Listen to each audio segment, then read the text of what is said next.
দেখতে পাচ্ছি পুলিশের যে ব্যারিকেড, সেই ব্যারিকেড ভেঙে বেরিয়ে গেছে শিক্ষার্থীরা।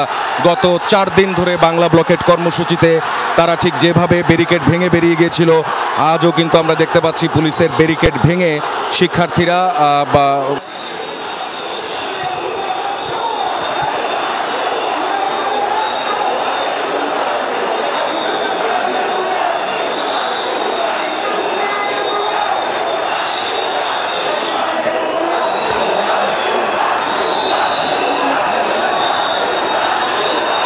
দর্শক, আমরা দেখতে পাচ্ছি সরাসরি ঢাকা শাহবাগের পরিস্থিতি। সেখানে পুলিশ ব্যারিকেড দিয়েছে এবং ঢাকা বিশ্ববিদ্যালয়ের শিক্ষার্থীরা এরই মধ্যে ঠিক 5টা 5 মিনিট থেকেই যে এই যে সংঘর্ষ, পুলিশের সঙ্গে যে সংঘর্ষ, এর মধ্যে আমরা দেখতে পাচ্ছি পুলিশের যে ব্যারিকেড, সেই ব্যারিকেড ভেঙে বেরিয়ে গেছে শিক্ষার্থীরা।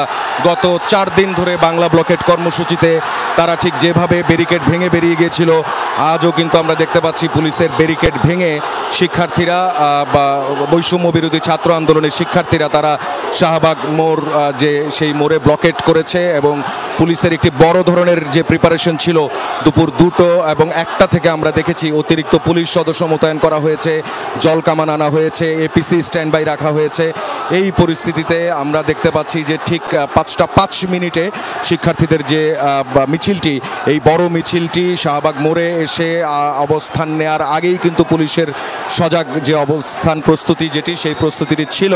কিন্তু পুলিশের যে ব্যারিকেড, লোহার ব্যারিকেড যেটি আজকে দেওয়া হয়েছিল, এর আগের 4 দিনে যেই ব্যারিকেড দেখা যায়নি, জীবন বিশেষ করে বলা যায় গতকাল কিন্তু পুলিশ এই ব্যারিকেড দিয়েছিল কিন্তু হাতে হাত ধরে, সেই ব্যারিকেড ভাঙা হয়েছিল। আজ লোহার ব্যারিকেড ভেঙে শিক্ষার্থীরা কিন্তু তারা সামনের দিকে এগিয়ে গেল এবং ডানে এবং বামে এখন আমরা দেখতে পাচ্ছি যে পুলিশের যে অবস্থান, ডানে এবং বামে পুলিশের অবস্থান। আমরা একটু নিচে যেতে চাই, আমরা মেট্রো রেলের উপর থেকে, মেট্রো রেল যে স্টেশন, সেই স্টেশনের উপর থেকে পরিস্থিতিটা দেখছিলাম।